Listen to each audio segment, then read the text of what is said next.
የለውም መሳይ ይልቃል ምናልባት እነዚህ ሰዎች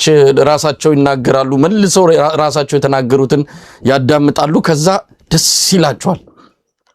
እንደዛ አይነት ነገር ነው አሁን በቴሌቪዥን የሚባለው ነገር በሙሉ የብልጽግና ባለስልጣናት ልክ እንደ ትልቅ ስኬት ነው የሚያወሩት ራሳቸው መልሰው እንደ ገደል ማሚንቶ እየሰሙት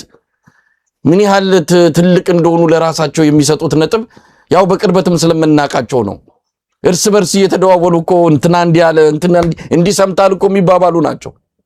እርስ በርስ ምን ለምን ምን የሚባለው ነገር እኮ ነው ስለዚህ ከዛ መውጣት አይችሉም እዛው ሲርመጠመጡ የሚውሉ አንዳቸው ካንዳቸው የማይሻል ዕውቀት ያላቸው ያው የመጡበትንም መንገድ ይታወቃሉ እኮ እድሜ ላይ አዲግ መቼም በቀን በባትሪ ደካሞችን ፈልጎ ወደ ላይ አወጣቸው በኮታ ተሰብስበው መጡ የምንድነው የምራጮች ስብስብ ዛሬ ሀገሪቱን ለእንደዚህ አይነት ውርደት ዳረጓት ከጃ ይሻል ዶማ እኮ ነው የሆነው ይልቃልና ከነሱም ደና ነገር መጠበቅ በርግጥ የሚቻል አይደለም ግን በራሳቸው ስታንዳርድም መቆም አልቻሉም ነው በራሳቸው ባወጡት በብልጽግና ስታንዳርድ የምርጫ እኮ የሚያሳየው ብልጽግና በራሱ ባወጣው ሜዳ በራሱ ባወጣው ህግና ደረጃ እንኳን መጫወት አልቻለም ከጊዜ ወደ ጊዜ ደረጃውን እያወረደ እየዘቀጠ መምጣቱን ምርጫው አሳየን እኮ ከየቦታው ምን ሰማው ያደረጉት ነገር በአማራ ክልል ምናልባት በተወሰነ ደረጃ ልንመለከተው እንችላለን በአማራ ክልል ምርጫ አልተካሄደም ራሱ ምርጫ ቦርድ በሚባለው በዓለም አቀፍ መስፈርት ሳይሆን በኢትዮጵያ ብሔራዊ ምርጫ ቦርድ ባወጣው መስፈርት አማራ ክልል ላይ ምርጫ አልተካሄደም ምርጫ ጣቢያዎች የተቃጠሉበት በብዙ ቦታ የተዘጉበት እንዲህ አይነት ነገር ባለበት ምርጫ ተካሄደ ብሎ አሁን ምናልባት ሰሞኑንም ውጤቱን ይፋ ሊያደርግ ይችላል በራሱ እንኳን ስታንዳርድ በራሱ እንኳን ቁመና መዝለቅ ያልቻለ ቡድን ነው የብልጽግና ስብስብና እንደው እንዳጠቃላይ ምርጫውን እንዴት ታይዋለ ምርጫ ብሎስ ለመጥራት የሚያስችል ነው እነዚህ ተቋማትስ ነገ ከነጎዳያ ነው እውነት በአፍሪካ ህብረት ነው ያፈርነው ስንት ጊዜ እንፈርበት ይሄ ተቋም አዲስ አበባ በመቀመጡ ልንኮራ ይገባል እንዲህ አይነት ተቋም አዲስ አበባ ተቀመጠ አልተቀመጠ የሚያሳፍር ያምባገነኖች እንደዚህ አይነት ምርጫ አዳማቂ የሆነበት ተቋም በሰጠው ምስክርነት መቼም እና አቤል ሊጽናኑ ይችላሉ ለኢትዮጵያ ግን በጣም የሚያሳፍር ነው መቼም የማንረሳው ነገር ነው በአፍሪካ ህብረትም የተፈጸመው ለማንኛውም አጠቃላይ ምርጫውን እንዴት አየው እንደው መሳይ ከዚህ የተረዳሁት ነገር አሁን ይሄን ያህል ምንድነው ከምንም ነገር በላይ ቀለው ለምን ታዩ እንደዚህ መሳቂያና መሳለቂያ ለምን ሆኑ ካል ዋናው ነገር መንግስት የሚያደርገው ከህዝብ ጋር ያለው ግንኙነት ነው የተወሰነም የህብረተሰብ ክፍል ቢሆን በዛ የፖለቲካ አመለካከት በዛ ሪዮት ዓለም በዛ አስተዳደር ጥቅሜንና ፍላጎቴን ያስከብርልኛል ይሄ መንግስት ብሎ የሚያምን የተወሰነ የህብረተሰብ ክፍል ሲኖር ነው አምባገነንም ይሁን በብሔር የተደራጀም ይሁን ንጉሳዊም ይሁን ለመኖር መሰረቱ ያ ከህዝብ ጋር ያለው ግንኙነት ነው አሁን ባየነበት ሁኔታ ግን ያየነው ምንድነው ካልከይ መሳይ እነዚህ ሰዎች ከህዝብ ጋር በሙሉ የተነጠሉ መሆኑ የሚያወሩት ነገር የሚናገሩት ነገር ለማድረግ ብለው ለማስፈጸም በሄዱበት በአማራ ክልል በዳታ ስታየው 97% ቦታ ላይ ምርጫ የሚባለው ነገር ቴክኒካሊ አልተደረገም አልተከናወነም ጭራሽ ማለት ነው ይሄ አምባገነኑ ኖታች ድረስ አስገድዶ ማድረግ ወይም ደግሞ በምርጫው ቦታ ላይ እንደተደረገ መቁጠር ሌላ ነገር ነው ግን በድርጊት ደረጃ እዛ ቦታ ላይ 97% በሚሆነው የአማራ ክልል ቦታ ላይ ምርጫ መደረግ በሚገባው ቦታ አልተደረገም የምርጫ ክልሎች ላይ ማለት ነው ይሄ ማለት እንግዲህ በአፈጻጸም የሚያስፈጽምበት የመንግስት መዋቅር እንደሌለው ሁለተኛ ነገር ደግሞ የሚዋራው ነገር ሁሉ ጆሮን ጭውም ያደርግና የሚያስቅ ከሆነ የሚያነሳቸው ሐሳቦች ሁሉ በህዝብ ልቦናና አምሮ ውስጥ አድረው ልብና አምሮውን ይዘው ነገ ህዝብ ከጎኑ እንዳይሰለፍ የበለጠ አብሮት ያሉ ሰዎች እንኳን እንዲያፍሩበት ያደረገ ነገር ነው ስለዚህ ይሄ መንግስት የሚኖርበት ይሁንታና ቅቡልነት የሚባለው ጨርሶ ማለቁን አረጋግጦልናል ሁለተኛ ነገር ደግሞ ይሄ ኢቨንት ራሱ በደገሰው ድግስ ዓለም የኢትዮጵያ ውስጥ ያለው መንግስት ምን እንደሚመስል እንዲያይና በአጠቃላይ በዓለም ላይ ያሉ የሰብአዊ መብት ድርጅቶች ሚኒስትሪ ሚዲያዎች ታዋቂ መጽሔቶች ሁሉም ይሄ ነገር በመኖሩ የፈለከውን ያህል ኢቨንት ብትፈጥር አሁን ስለ ኢትዮጵያ አንድ ሳምንት ሙሉ እንዲወራና መወራት ብቻ አይደለም ትክክለኛው የመንግስት ገጽታ ለዓለም እንዲታይ ያደረገ ነገር ነው ማለት እና እነዛ ሁሉ ነገሮች እንዲሰሩ ስላደረገ የነሱም ደግሞ ምንነት በሚናገሩት ነገርና በሁኔታው እንዴት እንደሆኑ እንዲወጣ ስላደረገ በሌላ መንገድ ደግሞ በተግባር በተጨባጭ ደግሞ መሬት ላይ ምንም ነገር ማድረግ እንዳልቻሉና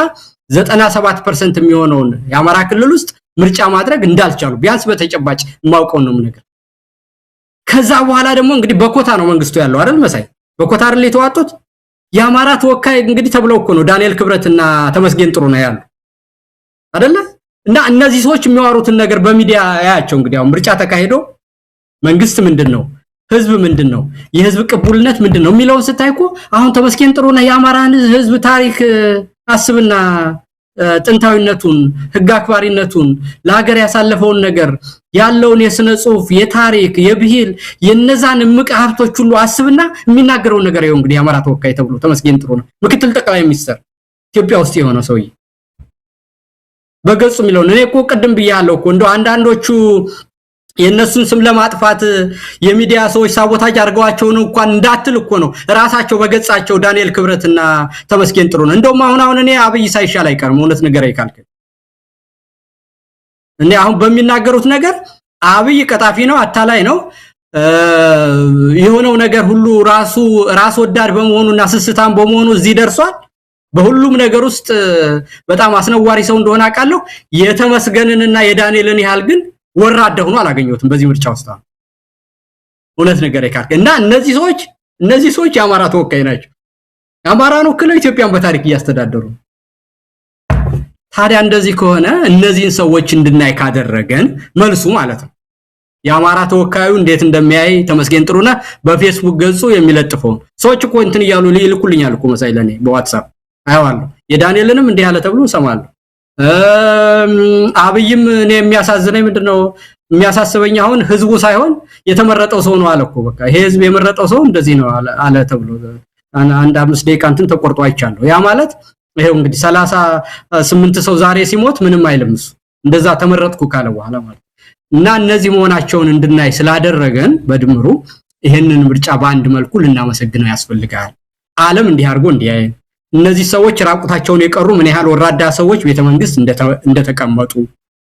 እንዴት እንደሚያስቡ በራሳቸው ጽሁፍ ትንተና ሳይያስፈልገን መረጃ ሳይያስፈልገን ራሳቸው ወጥተው በአደባባይ የሚናገሩ እንዴት ያሉ እንደሆኑ እንድናቅ አድርጎናል ስለዚህ አብዮት ለማካሄድ ከህዝብ ጋር የተፋቱና እንደዚህ እንደው ተቆርጦ የተንጠለጠለ ነገር መሆኑን አውቀን በመጨረሻ ይሄንን ወዲያ ብሎ መጣል ብቻ እንደሚያስፈልግ እንድንረዳና ሁሉም ሰው ምንም አይነት ግንዛቤ ኑሮ በየትኛውም ደረጃ ያለ ሰው እንዲያውቃቸው ያደረገ ክስተት ነው አልፏል ነው ምልመሳይ ይልቃል እንግዲህ ያው ስለምርጫው ብዙ ማለት አይቻልም እንግዲህ አጠቃላይ የምርጫው ሁኔታ ኢትዮጵያ ውስጥ ምርጫ መደረግ የለበትም ምክንያቱም ለምርጫ የሚሆን ምንም አይነት አስቻይ ሁኔታ የለም የሚል ይሄ ብልጽግናን ከመደገፍ ካለመደገፍ ሌላ ሚያዝ አይደለም ነባራዊ ሁኔታ ነው መሬት ላይ ያለውን እውነት ለሚያነብ ለማንም ሰው ኢትዮጵያ ውስጥ ምርጫ ማድረግ የሚቻልበት ምንም አይነት ሁኔታ የለም ጋምቤላ ምርጫ ሊደረግ 2 ቀን ሲቀረው እኮ ማንኛውንም የተሽከርካሪ ገደብ የጣለው የክልሉ መንግስት ነው ሰላም የለም ብሎ እንዴት ነው ሰላም የለም ይያልክ ምርጫ መታካይደው እንግዲህ በአማራ ክልል ፋኖ በኦሮሚያ ክልል ኦላ ይህንን ገደብ ጥለዋል በእንዲህ አይነት ሁኔታ ምርጫው እኮ እየተካሄደ በኦሮሚያ ሰሜን ሸዋ ዞን እኮ እገታና ግድያ ይፈጸም ነበር ምንም ጥርጥር የለው ምርጫ መካሄድ ስለዚህ ስለ ምርጫ አናወራም አሁን አንዳንዶች በምርጫ አጀንዳ ሊጠምዱን ይፈልጉ እዚህ ቦታ ተሰርቋል እዛ ቦታ ኮሮጆ ተወስዷል እዚህ ቦታ እንዲ ነበር አብይ አህመድ በዜሮ ነው የዘረራቸው እንደዚህ እንድናወራና ጊዜያችን እንድናጠፋ ይፈልጋል መጀመሪያው ለምርጫው መጪውቅና ተሰጠውና ነው ምርጫው ውስጥ ስለተከናወኑ አንዳንድ ችግሮች እንድናወራ አጀንዳ ሚላክልን ለማንኛውም የተቋሚዎች ሚና ተቋሚዎች እንበላቸው አላቅም ወዶ ገቦች አሉ ኢዜማና አብን ዛሬ እንደሰማነው ያው እንደታቀደው አብይ አህመድ ቀድሞ ወንበሩን አስልቶ እንዳስቀመጠው ወንበሩን እየተከፋፈሉት ነው ያው እነሱ እንደሚገቡ የታወቀለት ነው ትብብር በሚል ስብስብ ውስጥ ያሉት ደግሞ ቅዳሜ ዕለት መግለጫ ይሰጣሉ በምርጫው ለመግባት ወይም ለመውጣት የሚል ነገር ሲጠበቁ መጽሐፉም ዝም ቄሱም ዝም አሉና ሰኞ ዕለት ምርጫ ውስጥ ተሳተፉ ዛሬ ደግሞ መግለጫ ወጡ በምርጫው ውጤት ያገኛችሁ የትብብሩ አባላት ወደ ምክር ቤት ወደ የትኛውም ወደ ክልልም ሆነ ወደ ፌደራል ምክር ቤት እንዳትገቡ ብለው መግለጫ ወጡ። ምን አይነት መግለጫ ነው? ምርጫ ውስጥ ገብተ አትግቡ እያለ ሰው እየጠየቃቸው እየተማጸናቸው አሻፈረኝ ብሎ ምናልባት የሆነች ነገር ከወዳደቀች እናገኛለን ብሎ ገቡ። እንግዲህ ውጤት እንዳላገኙ እየሰማን ነው። ውጤትም ሊያገኙበት ይችላል አይደለም። አብይ አህመድ ለነሱ ሳይሆን ለኢዜማና ለአብን ነው መስጠት የፈለገው። አሁን እንዳትገቡ ብሎ መግለጫ ማውጣት ምንድነው? የምን አቤት ማለት ነው? ለማንኛውም እንዴት አያቸው? ከዚህ በኋላ እንደነዚህ አይነት ፓርቲዎችን ይዞ ኢትዮጵያ ውስጥ ለውጥ ማምጣት አይቻልም። ከግራም ከቀኝም ያለውን የኢትዮጵያ ሕዝብ በደንብ ማየት አለበት። የምር ተቋሚ ማን ነው? የምር እስከ መጨረሻው ከኢትዮጵያ ሕዝብ ጋር ቆሞ መስዋዕትነት የሚከፍል ፓርቲ አለ? ያንን በደንብ መመዘንና መፈተሽ ያስፈልጋል። ዝም ብሎ በአንዳንድ ንግግሮችና እንዲህ በብልጣብልጥ የፖለቲካ ጨዋታዎች የኢትዮጵያ ሕዝብ ተሸንፎ ድምጹንና አመኔታው መስጠት የለበትም ነውና ከተቃዋሚዎች አንፃርስ እንዴት አየው? እኔ በእውነት መሳይ አይደለም አንዳንድ ልጆችን በፊትም የማውቃቸው አሁንም አዳዲስ የመጡ የሆነ ስክሪን ላይ ከማየት በስተቀር ስለ ውስጣዊው ነገር በልብ ብዬ ተከታተያቸው አላውቅም። በእውነት አይደለም እና ምንም ዕውቀት የለኝም በእውነት እንደው ግልጽ ስናገር። ግን ሂደትን አጠቃላይ ሂደትን በኢትዮጵያ ውስጥ አሁን የተቋሚ ፓርቲ አለ ወይ ብለህ ብትለኝ እንዴት ሆኖ እንዴ? በአንጻራዊነት በፊት በእኛ በነበርንበት ጊዜ እኮ ምንም ጭቆና አለ፣ ግራቀኝ አፍነው ይዙሃል። ጭቆና አለ፣ ግራቀኝ አፍነው ይዙሃል። ወዴትም እንዳትንቀሳቀስ ያደርጋሉ እንጂ በመርህ ደረጃ በሐሳብ ደረጃ ኮንስቲትዩንሲያችን ልብና አምሮ የምንገናኝበት የተወሰነ መንገድ ነበር። አሁን ግን ባለው ሁኔታ ተመልከት። እኔ እኮ አስተሳሰባቸውን ነው መሳይ እንደው አጠቃላይ አሁን አብንና ኢዜማ ማደናገር የምትችለው እኮ ህዝቡ ምስጢርህን ሳያቅብህ የተደረገው ሁኔታ ግልጽነት ጎሎት የነሱ መግባት እንደ መልቲ ፓርቲ ዲሞክራሲ ማሳያ ሆኖ ለዓለምም ለሀገር ውስጥ ህዝብም ካሳየ ነው አይደለ? ጥቅሙ እንግዲህ የነዛ ሰዎች እዛ ፓርላማ መግባት የሚጠቅመው ለመንግስት ዲሞክራሲን ማሳያ ሆኖ ከሄዱ ነው የሚያሳየው። አሁን መሳቂያ ነው የሆኑት አይደለም? እነዛ የሄደበት መንገድ አጠቃላይ ፕሮሰሱም ይሁን እነዚህ አካላት ከህዝብ ጋር ያላቸው ግንኙነት እና ይሄ መንግስት የሚባለው ደግሞ የሚሰራው ትሪክ ሁሉ መሳቂያ በመሆኑ እነዚህ ሰዎች ተሰብስበው ፓርላማ መግባታቸው መሳቂያ ከመሆኑ ውጪ ምንም አይነት ሐሳብ የሚከፍልና መከራከሪያ ሆኖ ወደ ህዝብ የሚያስገባ በህዝብ ውስጥ ሌጂቲሜሲ የሚያስገኝ በኢንተርናሽናል ማህበረሰብ ውስጥ ሌጂቲሜሲ የሚያስገኝ ምንም የተደበቀ ነገር የለውም እዚህ ውስጥ። የኢዜማ አባል ቦታ ተለቆለት ፓርላማ ስለገባ ይሄ ምን ይጠቅማል? ለመንግስት መኖር ስለ ለህዝብ ቅቡልነት ለማግኘትና ወደፊት ለመራመድ የፖለቲካ ፎርስ ነው ምን ይጠቅማል ነው ማለት። እንደውም ካውንተር ፕሮዳክቲቭ ነው አዋራጅ ነው የሆነው። በዲሞክራሲ ማላገጣቸው የበለጠ እንድስንቃቸው የሚያደርግና የገጠር ገበሬው ሳይቀር የተረዳበት ሁኔታ ነው የተፈጠረው። እነዚህም አሁን የተቋሚ ፓርቲ ያልካቸው አካላት ቢሆኑ በአጠቃላይ በሂደቱ ቢያደርጉ የሚጠቅማቸውን ነገር እስረኞች ታስረዋል፣ የፖለቲካ የሚዲያ ሰዎች ታስረዋል፣ የሲቪክ ማህበራት ሰዎች ታስረዋል። መሬት ድረስ መድረስ አንችልም፣ የጸጥታ ጉዳይ አለ። በዚህ ሂደት ውስጥ መሳተፍ አይገባንም ብለው ቢሉና ህዝባቸውን ሰላማዊ ሰልፍ ማድረግ ያደራሽ ስብሰባ ማድረግ ስላልቻል ይሄንን ዘጋህብን ብላችሁ መጀመሪያ ብታቆሙ በህዝባችሁ ውስጥ ወደፊት ታምናችሁ ለመኖር ይጠቅማችሁ ነበር ብለን አንተም እኔም በተለያየ ጊዜ ሐሳባችንን ገልጸናል። ያንን ግን አይ መቆየታችን ነው የሚጠቅመን ድርጅታችን እንዳይከፈላሉ ያልከኝ መሰለኝ። አሁን ገብተናል አሉ። ከዛ በኋላ ደግሞ የገባውን ሰው አትግባ ቢሉ አሁን ይሄ በህዝብ ውስጥ ሐሳባቸውን ተረድቶና ይሄ ሐሳባቸው መንገዳቸው ትክክል ነው ተብሎ ግለሰብም ይሁን እኮ የድርጅት አጠቃላይ አመለካከት በህዝብ ተቀባይነት ለመኖር የሄደበት መንገድና ትራክ ሪከርዱ ወሳኝነት አሉ። በእያንዳንዱ ጉዳዮች የወሰንካቸው ነገሮች እና የሄድክባቸው ነገሮች የሰራሃቸው ዘገባዎች ናቸው። አሁን አንከር ሚዲያንና መሳይን አንድ ሰው ሊያከብረው የሚችል እስካሁን ድረስ ባሳየው ነገር ነው ደጋፊም ሆነ ተቃዋሚ ተሰብስቦ ያለው እንጂ በአንድ ቀን ሌሊትና በአንድ ቀን በመታረጋት ነገር ሊሆን አይችልም። እና አሁን እነሱ ይሄን ሁሉ ሊደረግ የሚገባውን ነገር አንድ ቀን ህዝባዊ ስብሰባ ሳያረጉ አንድ ቀን ሰላማዊ ሰልፍ ሳይጠሩ አንድም ቦታ ላይ መሬት ላይ ሳይኖር ለመንግስት አጃቢነት ከማድረግ ውጭና አብይን ከማጀቡ ጥቅም የለውም ሲባሉ ቆይተው እዛ ከገቡ አሁን ደግሞ አብይ ሊያታለላቸው ፓርላማ ገብታቸዋል ካለ አትግቡ ቢሏቸው ይገባሉ እነዛኞቹ ሰዎች አሁን ምክንያቱም መጀመሪያውንም የቆዩ ብር ሊያገኙ ነው ምኑ ሞኝ ነው ያ ሰውዬ ስለዚህ እነዚህ ይሄንን ሂደት ያስፈጸሙ አካላት አምናቸው ለመሄድ ተቸገራል ማመን ስትል ምንድነው አሁን የፖለቲካ ብቃታቸው ማለት ነው የፖለቲካ ብቃትና ቆራጥነት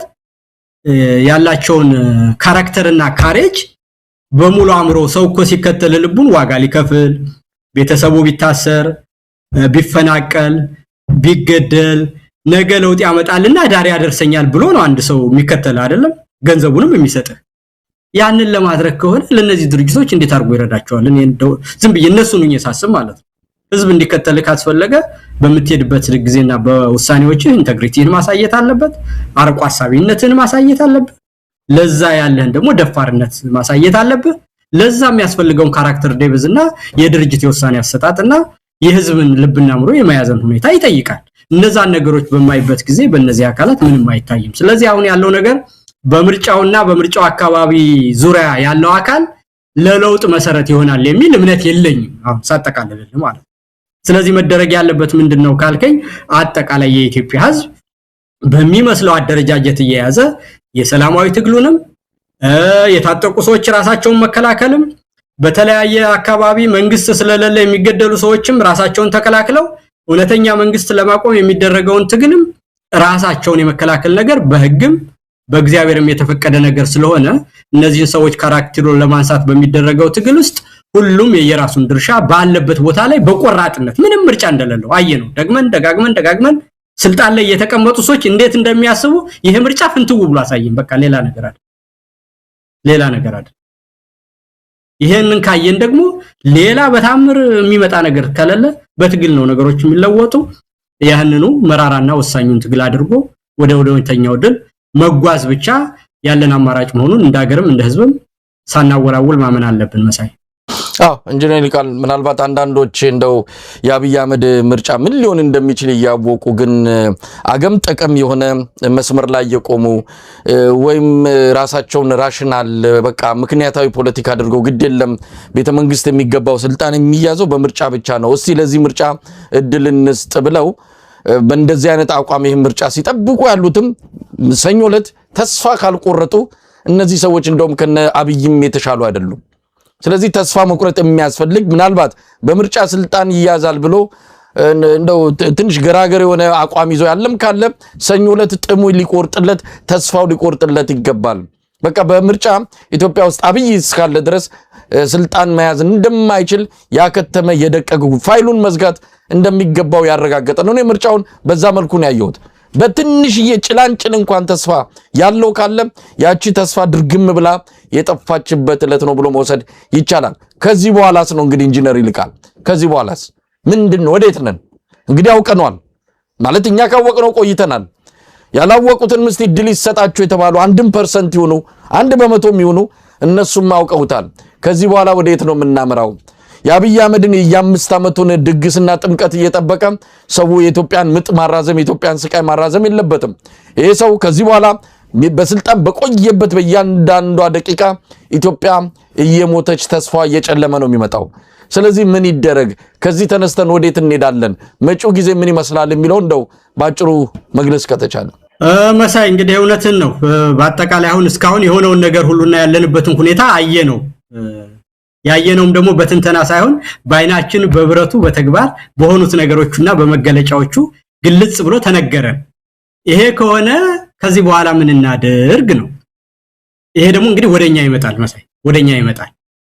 አሁን ከዚህ በኋላ መነውለል የፈለገን ሰው ምንም ነገር ብታረገው መቀየር አትችልም አለቀ በቃ ይሄን አይቶ አላምንም ካለ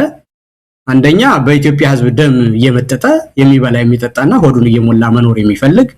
በአገር መፍረስ ላይ በሰዎች በዜጎች ስቃይ ላይ በመሞታቸው ላይ የሚቀልድ ቫምፓየር ነው ሌላ አይደለም ሌላ ስም አይሰጠው ፖለቲካ ዲሞክራሲ የሐሳብ ልዩነት አምባገነንነት የሚባል አይደለም ከዛ ሁሉ ያለፈ እንደሆነ በመገለጫዎቹ አይተናል ከዚህ በኋላ ደግሞ እንዲህ አይነት ችግር ከሆነ ያለበት ሁኔታ እነዚህ ሰዎች አንድም ቀን በስልጣን ላይ ባደሩ ቁጥር በተመረጡ በማግስቱ አሪሲ ላይ የሆነው ነገር አይተናል እንግዳ ነገር ባይሆንም ትረንዱ ይሄው ነው። ከመባስ በስተቀር የተለየ ነገር እንደማይመጣ አውቀነዋል። ስለዚህ ይሄ ነገር እንደዚህ የሆነ መንግስት እንደሌለን ሁሉ በመናውቅበት ደረጃ በሙሉ ተረድተነው ስልጣን ላይ ያሉት ሰዎች ሁሉ ምን ያህል አዋራጅ እንደሆኑና የነሱ ነውረኝነት እኛንም እስከሚያሸማቀቀን ድረስ ለመናገር ከከበደን ታዲያ እነዚህ ሰዎች እንዴት አንድ ቀንስ ቢሆን ስልጣን ላይ ያደሩ ነው እንግዲህ መልሱ መሆን ያለበት። ለምን አደሩ ካል እኛ ትግልንና ፖለቲካን ያዝንበት መንገድ አንዳንድ መስተካከል ያለባቸው የተዛነፉ አመለካከቶች በመኖራቸው ነው። ይሄውም ትግሉን አንዳንድ ጊዜ በዚህ ደረጃ ያለን አካል ለማስወገድ የሚደረግን ትግል የአይዲዮሎጂ የሚያደርግ ሰው አለ። አገርና ህዝብ በዚህ ደረጃ ያለቀ የዜግነት ፖለቲካን ማድረራመድ የብሔር ፖለቲካን ማራመድ ይሄኛው ብሔረሰብ ተወካዩ ጠላቴ ነው ይሄኛው የሚመለከተው ናሬቲቭ አግባብ የለውም ለማለት መጀመሪያ መኖር አለብህ። በቃ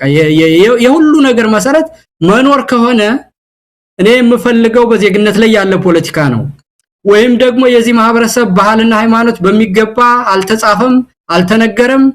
በኢትዮጵያ ፖለቲካ ውስጥ ተገቢውን ቦታ አላገኘም ብዬ ለመወዳደር በዚህ አመለካከት ውስጥ የተበላሸ አስተሳሰብ ያላቸውን እታገላለሁ ብዬም ካሰው በዚህኛው ማህበራዊ ፍትህ ጎሏል ብዬ ለመከራከር ከፈለው መጀመሪያ ሰርቫይቫል የመጀመሪያው ነገር ይሄንን ለማድረግ በሚደረግ ትግል ውስጥ አስቀድመህ ሌላ ነገር ማምጣት የለብህም። ስለዚህ በኢትዮጵያዊነት ነው ማምን ያለ በብሔር ነው ማምን ያለ በፖለቲካ አልግባባውም ያለ በምንም ያለ ቢሆን መጀመሪያ እንኑር ሐሳቦቻችን እየተጋጩ ለመኖር ያጠፋን ካሳ ለማስከፈል ወይም ደግሞ እንዳይኖር የምንፈልገውን አስተሳሰብ በሂደት በአመለካከት ለማጥፋት ከፈለግ መጀመሪያ እንደ ሰው እንደ ሀገር እንደ ዜጋ እንደ ህዝብ እንኑር። ይሄን ለማድረግ ደግሞ ሌሎችን ልዩነቶች ቀጥሎ የሚመጡትን አሁን አናምጣቸው ነው ማለት። ነገ አሁን እኔ እናንተ ያለንበት የአማራን ህልውና በሙሉ የምንደግፍ ሰዎች በፖለቲካ አመለካከት ሌላ የምርጫ ፖለቲካ ሲመጣ የምንከተለው የፖለቲካ አመለካከት አንድ ሊሆን አይችልም። የአማራን ህልውና ትግል የሚታገለው ሰው በሙሉ ምክንያቱም ከዛ በኋላ የሚፈታው ችግርም ሆነ የሚያጋጥመን ችግርና የምንፈታበት መፍትሄ የተለየ ነው የሚሆነው አይደል? በዛን ጊዜ በምንገናኝበት ጊዜ ምርጫ አንተ ሴንተር ላይ ልትሆን ትችላለህ፣ ሌላው ሴንተር ራይት ሊሆን ይችላል፣ ሌላው ሊበራል ሊሆን ይችላል፣ ሌላው ኮንሰርቫቲቭ ሊሆን ይችላል። ምክንያቱም ያሉትን ችግሮች በዚህ ነው የሚፈታ ነው አምጥል። አሁን የመኖር እና የህልውና ስለሆነ ሁላችንም መኖር ስለምንፈልግ እንድንኖር ከፈለግ የሚያጠፋንን ማስወገድ እንድንኖር የሚፈቅድልን ነገር መጀመሪያ ማኖር ይሆናል። የሁለተኛው ነገር ደግሞ የሚሆነው ከዛ ቀጥሎ የምንሄድበት መንገድ ምን ይሆን? ማን አጥፍቷል? የኢትዮጵያን ፖለቲካ እንዴት እንረዳው? የጋራ ሴቶቻችንን እንዴት እናዳብር? በምንተጋገልበት ጊዜና አሁን ላለው ለኢኮኖሚ ፖሊሲ፣ ለማህበራዊ ፖሊሲ፣ ለፖለቲካ ፖሊሲ፣ ለውጭ ግንኙነት ፖሊሲ የማን ፖሊሲ ይቀድማል በሚለው ያንን እንወዳደራለን። ሌላ መልክ ይዘን ማለት ነው። አሁን ግን እንኑር። ለመኖር ደግሞ የገሌ ሰላማዊ ትግል፣ የትጥቅ ትግል፣ ህዝባዊ ቢተኝነት ሌላ ምን ያስፈልጋል? ይሁሉ ነው ይጠቅማል ባሉት ነገር ሁሉ አንድ ላይ መቆም ነውና ለነዚህ ሰዎች ለነዚህ ነውረኞች አንድም ቀን ማደር ምክንያቶቹ ማናቸው ከተባለ የኛ የአንድነት ማጣት ነውና ደግሞ ይሄንን ነገር ማድረግ የብልህነትና የዋቂነት ችሎታ ነው። እኔ የሚደንቀኝ ነገር እኛ ሀገር እኮ አለማወቅ እንደ ዕውቀት እየተቆጠረ ነው። ኋት አውሬ ነው። እኔ በተግባር አውቄው እድሜን ሁሉ እንደው ለአካለ መጠን ከደረስኩ ጀምሮ ኋትን ስታገለው የኖርኩ ድርጅት ነው እና አሁን ባለው ነባራዊ ሁኔታና ኮንቴክስት በኑዋንስ ተረድቼ ግን ከችግር ይበልጣልና የሁለተኛውን ችግር ኋት በስልጣን ላይ በነበረበት ጊዜ መጠየቅ ካለበትም እንደ ኢህአዴግ ጊዜ ለማግኘት የተበላሹ ነገሮችንም ለማቃናት እንደ ሀገርም እንደ ህዝብ መኖር ስላለብኝ አሁን ባለው ሁኔታ ቅሬታዬን ወደ ኋላ አድርጌ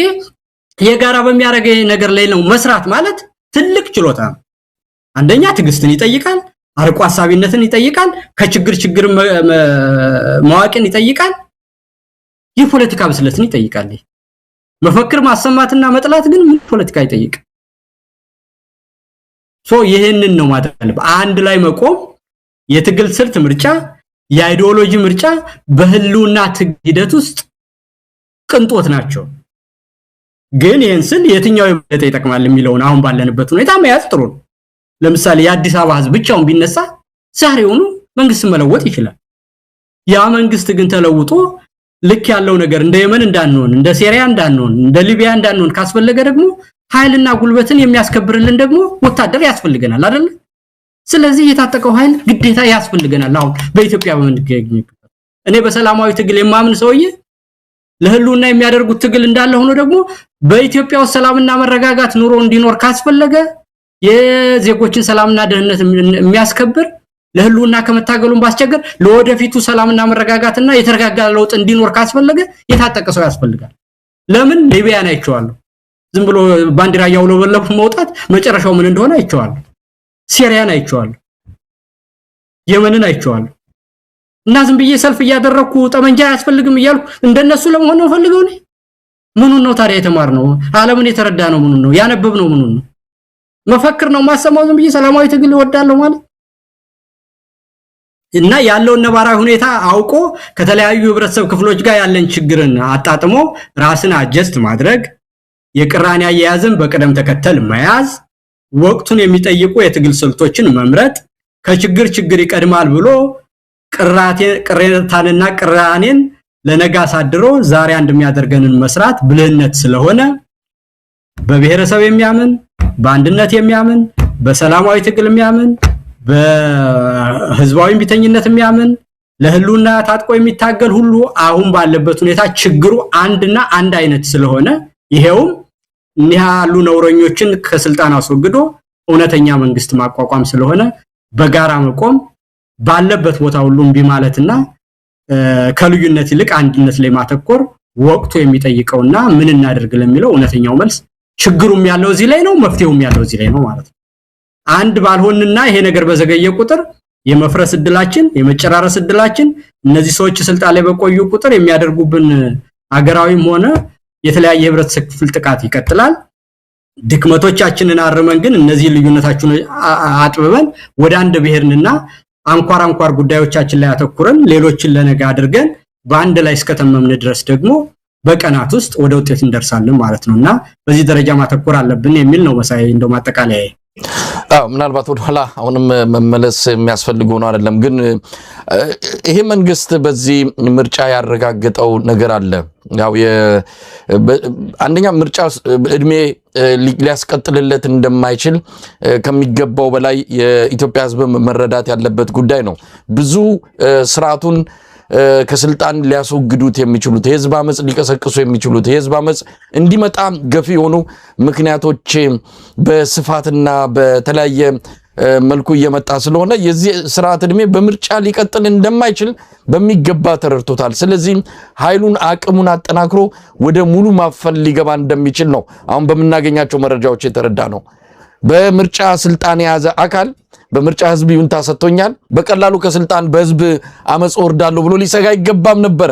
ምርጫው የህዝብ ቢሆን ኖሮ ምርጫው ህዝብ ድምጽ የሰጠ ቢሆን ኖሮ እንዳልሆነ ማረጋገጫው አብይ አህመድ በአፈና በጦርነት አስቀጥላለሁ ብሎ እየተዘጋጀ ነው። ወደ ጦርነት ሊገባ ወደ ተለያዩ ግጭቶች ኢትዮጵያን ጎትቶ ሊያስገባ እየተዘጋጀ እንዳለ መረጃዎችን እየሰማን ነው። እንደው ኢንጂነር ይልቃል የኢትዮጵያ ህዝብ አብይን አንድ ቀን በስልጣን ላይ እንዲቆይ የሚፈቅድለት ምክንያቱ ምንድነው? እንደው ለብልጽግና ሰዎችም የምናቀርበው ተጠይቅ ነው። ለምንድን ነው የሚደግፉት? የወር ጉዳይ ሊኖር ይችላል። 15 ሚሊዮን አባላት አሉት። 15 ሚሊዮኑንም አይቀልብም አብይ አህመድ። ምናልባት በዙሪያ ያሉት የተወሰኑትን ሊሆን ይችላል ከምንድነው ከምኑም የሚያገኙት የብልጽግና ደጋፊዎች። ይሄ የሞራልም ጥያቄ ነው፣ ሰው የመሆን ጥያቄ ነው። እውነት ከዚህ በኋላ እንደው በይፋ መናገር ከተቻለም የብልጽግና አባል መሆን በራሱ በግ ሊያስጠይቅ ይገባል። እንዲህ ወንጀል የሚሰራ የኢትዮጵያ ህዝብ ላይ ግፍ የሚሰራ የዚህ ፓርቲ አባልም ደጋፊ መሆን እንደው በግ እንኳን ቢያስጠይቅ በህሊናና በሞራል ሊያስጠይቅ የሚገባ መሆን አለበት። ከዚህ በኋላ ከእንደነዚህ አይነት ሰዎች ጋር እውነት መመላለሱም መነጋገሩም ቃል መለዋወጡም ራስን ማክበር አይደለም ራስን ማዋረድ ነው ብሎ መደምደም ይቻላልና የኢትዮጵያ ህዝብ ከዚህ በኋላ አንድ ቀን ለብልጽግና እድሜ የሚሰጠው ምክንያት አለው? ምክንያት የለውም መሳይ፣ ምንም ምክንያት የለውም። ምክንያቱ ካለም በእግዚአብሔርም በምድርም የሚያስጠይቅ ነው ማለት ነው። ምክንያቱም ለወዱ ብሎ ትናንትና የሞቱትን ሰዎች ቅድም እንዳልኩ እንደኔና እንዳንተ እኮ በቃ ምንም እንደራስ አድርገው መሳይ የምትወደውን ልጅ የምታሳለትን አድርገህ ትናንት የሞቱትን ሰዎች በዛ ደረጃ አድርገህ በ30 በ40 አባዛና ይውስቲ ይሄን ያየ መንግስትን የሚደግፍ ሰውዬ ደግሞ መንግስትን እኮ ሲደግፈው ቅድም እንዳልኩ በአንድ አጋጣሚ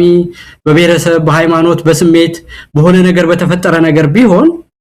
ከዛ ትምህርት ይወሰድና ነገ እንዳይደገም አድርጎ የህግም ያስራርም የመረጃም ነገር መንግስት የሚያሰፍን ቢሆን that's fine እንደው ኤክስኪዩዝ ተሰጣለ በሞቱ ሰዎች ተጠያቂነት አለ ግን አንድ ነገር ታረጋለ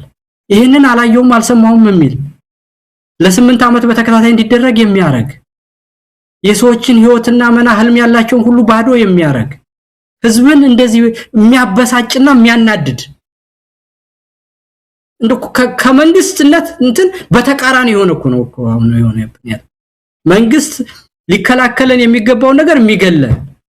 መንግስት መልካም ነገር ሊነግረንና ለህዝቡ ለልጆች ለሚያድጉ ልጆች ሁሉ ምሳሌ ሆኖ መልካም ነገር የሚናገር እውነት የሚናገር አርያም መሆን ሲገባው ቅድም እንዳልኩ እንደተመስገን ጥሩነ ማሸማቀቂያ የሚሆን ከሆነ እነዚህን ሰዎች ደግፎ የሚኖር ሰው ከሆነ እኔ እንዳልከው በታሪክም በእግዚአብሔርም በምድር ህግም የሚያስጠይቅ ነገር ነው በምንም አይነት ሌላ መከራከሪያ ያስፈልገው ይሄን ደግሞ የኢትዮጵያ ህዝብ ከምድር በአጠቃላይ ከገጠር እስከ ከተማ ከሊቅ እስከ ደቂቅ ከተማረ እስካልተማረ ተገንዝቦታል ዓለም ሁሉ በሚገባ ተረርቶት በተለያየ መንገድ ሳምንቱ ሙሉ ገልጿል ከዚህ በኋላ ይሄንን ነገር ዓለም አድረግ ራስን እንደው እንዳልኩ ተጠያቂ ከማድረግ ያለፈ ሌላ ምንም ሰበብ ሊኖረው አያስፈልግም ሌላ እንደው ሰበብም ያለው ነገር አይደለም ለዚህ ደግሞ የሆነው ነገር ምርጫው መኖሩ ባንድ መልኩ ይሄንን ነገር መልስ እንዲያጣ ሁሉም ነገር አድርጎታል ይሄንን በማድረግ ረገድም ደግሞ ዝም ብሎ የመጣ ነገር አይደለም መሳቂያና መሳለቂያ እንዲሆኑ ያደረጋቸው ለየት ተቀን ያንን ካባቸውንና ማጭበርበሪያቸውን መንገድ ጥለው ራቁታቸውን እንዲታዩ በማድረግ በሚዲያ በኩል አንተም ራስ ጧት ማታ እንደው ሰው እስከሚሰለች ድረስ ይሄንን የምርጫ ነገር ምን ያህል እንደሰራበት የምታውቀው ስለሆነ ያም ደግሞ የሚያኮራ ተግባር ስላደረጋችሁ ለሀገርና ለራስ ብሎ የተደረገ ነገር ቢሆንም ወደፊት ለምናደርገው ነገር ግን የሞራል ስንቅም ስለሚሆን ጥሩ ስራ እንደሰራና በተሰራው ስራ መኩራትም ያስፈልጋል እንደዚህ ቀለው እንዲታዩ ያደረጋቸው ተሸፍነው እንዳይሄዱ በማድረግ እንጂ ያን ያህል እኮ የተደገፉ ሰዎች ነበርኩ አይደለ በፊት ከ8 አመት በፊት ስለዚህ እንዲቀለው እንዲታዩ የተደረገው ለየት ተቀን በሚሰራ ስራ ጭምር በመሆኑ ከዚህም በኋላ ደግሞ ያለው ነገር የበለጠ መልካሙ ነገርም ትልቅ ነው ዝም ካልንም ደግሞ የሚደርስብን ነገር ህይወት ትናንት ያየነው አርሲ ላይ የሆነው ነገር ነው እና በፍጥነት መስራት እንዳለብንም ሁለቱንም ሰይፍ ያሳየ ሁኔታ ላይ እንገኛለን ማለት ነው መሳይ ጀነራል ቃል እንግዲህ ምርጫው መነሻ አድርገን በአርሲ የተፈጸመውን ግድያ እንደዚሁ ትኩረት ሰተንበት ወደ ተመልካቾች ይደረስንበት የዛሬው ዝግጅት ይመስላል በአርሲ ህይወታቸው ላጡት እንግዲህ ዘላለማዊ ረፍትን እንመኛለን እንዲሁም ለቤተሰቦቻቸው መጽናናት እንመኛለን ይሄ ነገር ዳግም እንዳይከሰት በቃ ለማለት የኢትዮጵያ ህዝብ እንግዲህ ከድንዛዜ ወጥቶ በጋራ መታገል እንዳለበት ይታመናል እንደማጠቃለያ በዚህ ጉዳይ ላይ አሁን የሟቾቹን ቁጥር ያያየው ነው 45 መድረሱን እየሰማን ነው ገና ብዙ የሟቾች ቁጥር ይጠበቃል ያሉት ምክንያቱም በየጫካ ወደቁ የተመቱ እንዳለ ነው የሚነገረውና በዚህ ጉዳይ ላይ እንደማጠቃለያ ሐሳብ መልእክትም ካለ እሱን እንቀበልና ዝግጅታችንን እናብቃ ልክ ነው መሳይ እንግዲህ በአጠቃላይ መንግስት እንዴት ይኖራል መንግስት እንዴት ይወድቃል በሚለው ቲዮሪ ስናየው አሁን ኢትዮጵያ ውስጥ የመንግስት መውደቅ አይቀሬነቱን በቀላሉ ያሳያል ለራሳቸው ለናብይም መንግስት ስልጣን ላይ እንዲቆይ የሚያደርጉት ነገሮች ምንድናቸው እንዲወድቅ የሚያደርጉት ምንድናቸው የሚሉትን እነዚህን ፕሪሊሚናሪ ጥያቄዎች የመጀመሪያ ቢመልሱ 100% እየወደቁ እንደሆነ ማሳየት ይቻላል የኢኮኖሚውን ሁኔታ የምታየው ነው የሰላምና ደህንነትን ሁኔታ የምታየው ነው የህዝብን ምሬትና የመንግስትና የህዝብ ግንኙነት የታወቀ ነው የሌሎች ታጣቂዎች ኃይሎች እድገት እንዴት እንደሆነ የሚታይ ነው በአለም ላይ ያለው አጠቃላይ ሁኔታ ለውጥን በእጅጉ የሚጋብዝ ነው የነሱም ደግሞ ይሄንን ቀልብሶ በስልጣን ለመኖር ያላቸው አቅም በእጅጉ እየተዳከመ እንደሆነ ያሳያልና ይሄ መሆኑ ከታመነ አሁን የተፈጠረው ነገር የሚያሳየን እነዚህ ሰዎች በጣም ወራዶችና አቅመቢሶች ስለሆኑ የትኛውንም ነገር ለማድረግ ወደ ኋላ እንደማይሉና በስልጣን ለመቆየት አገራቸውንና ህዝባቸውን ሁሉ የሚጠሩ ናቸው በመንግስትነት መስራት ማለት መሳይ ትልቅ የተከበረ ማህበራዊ ኃላፊነት ነው። ከሞትክ በኋላ በታሪክ እንዳገር በቅርብ ባሉ ሰዎች ደግሞ በወገኖችህ በደገፉ ስም በልጆችም የምትኮራበት ተግባር ያ መሆኑ ቀርቶ ግን እነሱ የሚያደርጉት ነገር ተስፋ የቆረጠና ህዝብን ከህዝብ ሁሉ የሚያጫርስ እንደሆነ ትናንትና የሆነው ነገር ያሳያልና ያ መሆኑን ካወቅነ ደግሞ በህዝብ መካከል አንድነትን መፍጠር በሚዲያዎች የሚሰሩ ነገር ያን ማድረግ ነገ በሚደረገው ነገር ላይ ደግሞ የተለያዩ ህብረተሰብ ክፍሎች ጥያቄዎች በአግባቡ እንዲመለሱና ይሄ ቀረኝ የሚል እንዳይሆን ለውጣችን ከስከዛሬው የተማረ እንዲሆን የምናደርገው ግንኙነት ሁሉ በቅራኔና በጥላቻ ላይ ያተኮረ ሳይሆን የኢትዮጵያን የህብረተሰብ ክፍል ቁስሉን የሚያክምና ነገን የሚያይ አድርጎ ለውጡ እንዲጠናቀቅ ለዛ የበሰለ አመራር መስጠት ሁሉንም የህብረተሰብ ክፍልን ማሳተፍን ግምት ውስጥ ያደረገ ስልጣን ላይ ያሉ ሰዎች ባለጌዎች መሆናቸውን በንግግራቸው አይተናል በተግባራቸው ትናንት አርሲ ላይ አይተናልና ለውጥ አይቀሬ መሆኑ በተግባር እስካረጋገጥን ድረስ